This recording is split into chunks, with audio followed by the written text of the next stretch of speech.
It's what's up, everybody? Hey, we are live today. Happy Veterans Day, everybody. By the way, um, so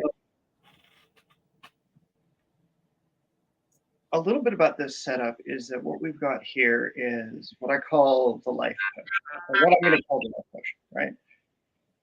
And so think about this as the life yet unlived, right? The alignments, the entrainments, all of the things that the individual has the ability to tap into, but otherwise hasn't yet, for whatever their reason, for whatever their affectations, they're not where they want to be for themselves, right? And so the process of getting this thing made is you take your principal arrangement herbs, right? The herbs of your planetary birthday.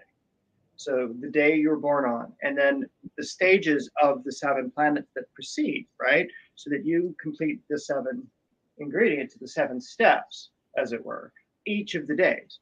So as you're going through and you're creating this blend to attune you to the outer world, you have the ability to also make a drink that's consumable, right? Or to make something that's non-consumable, like what I'm making here today. The transformation that the divine sorcerer just underwent, he did the consumable version of this, where you take into yourself those great divine forces and you align them to your inner workings, so your inner world matches the outer world, right? And you use household ingredients, nice and safe, super safe, so it's not going to screw with your body chemistry when you do this. So each of the 7 herbs for each of the planets you can find in the back of Cunningham's books. You can find various things across the internet now about what planetary herbs align with the planet that was principal on your birthday. What day of the week were you born on, right? Was it Sunday? It'd be the sun. If it's Monday, it's the moon. Tuesday, it's Mars. Wednesday, it's Mercury. Jupiter, it's Thursday. Venus, it's Friday. By the way, this is the day of Friday, hence the day of a life potion. Why not? The day of transformation, right? For Saturn. So whichever these arrangements are for you, you then stage it up based upon the principal hour of that day. So Mike and I were up at all hours of the fucking night that day building this thing. I did mine. Let's see. I have those times, right? Ciao. So Mike was beginning his at 1 a.m., 4 a.m., 7 a.m., 10 a.m., 1 p.m., 4 p.m., and 7 p.m. On that Tuesday, he made his, right? And now I made mine at 2 a.m., 5 a.m., 8 a.m., 11 a.m., 2 p.m., 5 p.m., and 8 p.m. And yes, people, that means setting the damn alarm at about 10 minutes beforehand, creating a space of separation. So that when you're going through the endurance race of magic, as it were, right? When you're building all of these things and adding each ingredient at its corresponding hour of the day, that's how you do it, right? And so, like today, being the day of Venus, I should have had this already planned like I did the other one, but I wanted to discuss a little bit about these arrangements and why it's important to figure out what's going on depending on where you're at. And so, Mike, you're making the different blends that you've got separate. You added all of them and they're all individual. Can you talk a little bit about that while I find this information, please? Yeah, I went each one according to its planet. I'm not sure where my things are, but one was dill, one was marijuana, one was basil. Oh, one was chamomile, one was lemon. I think one was corn. And I had to boil them, bring them to a boil with each ingredient, and then strain them and put them into the refrigerator so that I could put them around my little sigil when I placed everything in amongst the anagram. Right.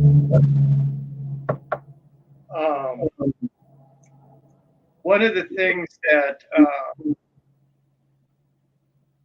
getting into this stuff for timing and considerations, right? Like I'm over here on the Pacific coast.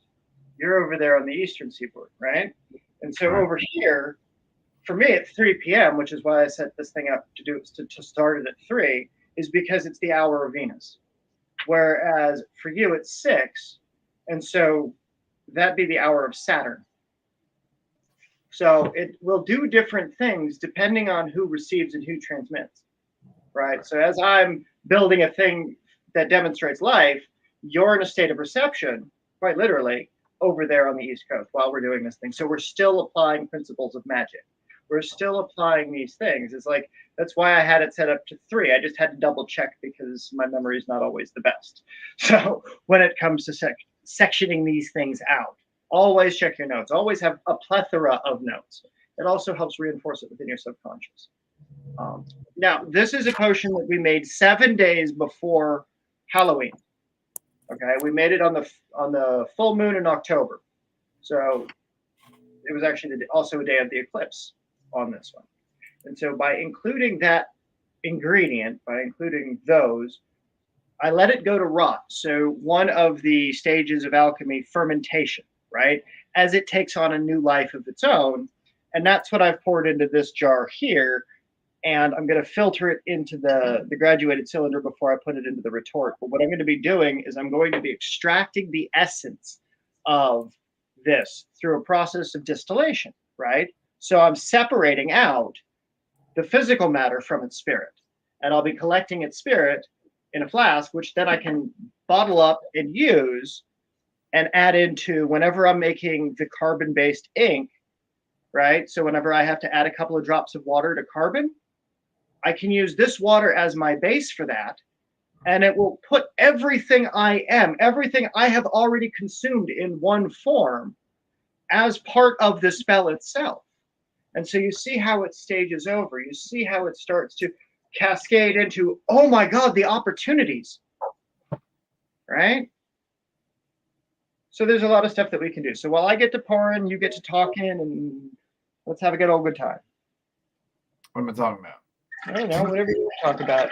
I'm separating out rotting matter right now. So it's like, anybody got a pee yet?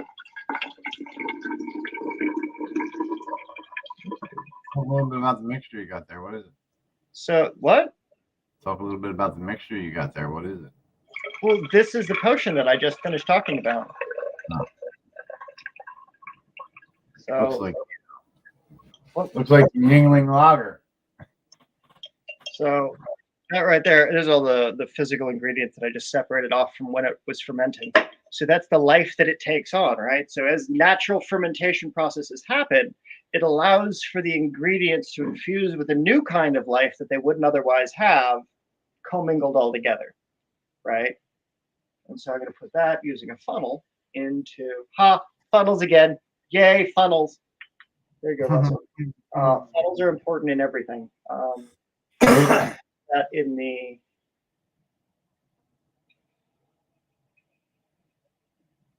retort. And I'll heat the retort. See, I can do 2 things at once. Multitasking. Pour things gently and talk. But it'll get heated with the candle, and it can go up and down, and in order to be able to get all of the liquid up out of here and the steam that comes up off of it. Because I'm after the gentle flame of this, right? And mostly right now what I'm doing is 2 parts. One is I want to make sure that I get the 4 elemental states, the earth, air, fire, and water, into this while it's also in water and while it goes through its transmutation process, so that it allows for these things to heat and go the way it needs to. So here, let it begin. As it begins, I call forth the gates of fire, and through fire, open up the gates of earth, and by earth, the air, and so the water. Let the spirit rise forth from these as they commix and distill. And by this distillation, let the spirits rise forth.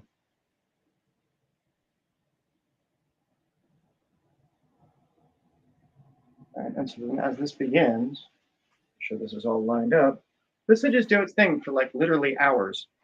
And as it goes through, it does these things. Right. Hey, Becky, how's it going? So potion making, right? Like this is a day of potion making. And the thing about this potion, though, the being able to tap into your living essence while you're still alive, It's a form of living necromancy, where you've got the ability to take hold of your own soul and say, this is what I need to do for me so that I can do better for others, or for whatever, for myself, for others, for whatever thing that I'm working on, so that as you go through and you do this thing, you have the life that's not lived yet that you can tap into. You can find that inspiration. Like, shit, Mike has been saying things over the last week he has never said in the 9 months that I knew him. Right? Let's see. How about the other day when you started randomly oracularing things, right? You woke up at 3 a.m, you didn't remember what it was in a disassociated state, you're tapping into spirit, and those lessons that day exactly showed literal examples, word for word, shit either I sent you or things that we were working in tandem on that day. Yes. And boom, there it was. Right? So you get through and you go and you do these things, you build these things, you create these things. For what purpose?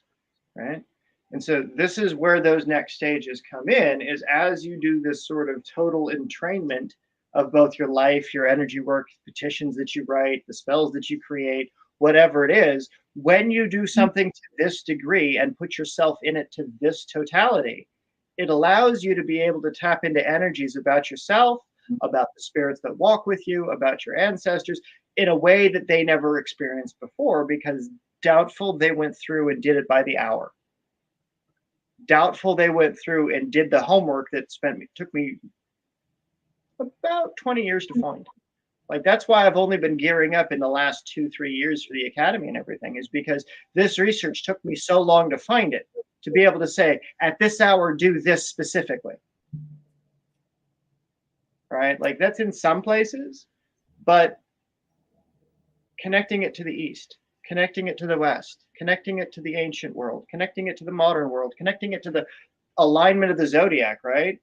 If you know what alignment and degrees at from the Earth those planets are, if you look at like the planetstoday.com, you can map that alchemical flow and you could draw a grid based on that patterning. And if you put that patterning underneath a potion such as this, when it's going to be put to use, you tap into the natural flow and the rhythm of the way that things should move, right? And so if you're using metallic ink, or you're using these special inks to draw that flow, you're literally drawing with the planetary movement itself in liquid form. How awesome is that? Right? Yay. Lots of magic. But anyway, that's all I have on that for now. Like, so this is just going to do its thing, and then this will build, and it'll become part of what is year one understandings of potions creation, year one understandings of implementation, so that it goes to those next steps, right? And so that as you start integrating this into your own private practice, as you start doing this in your own kind of way, it allows for those developments to come up as you will, right? You want to talk about law of attraction stuff? How awesome is it when you can literally write with creation based upon your own creation, right?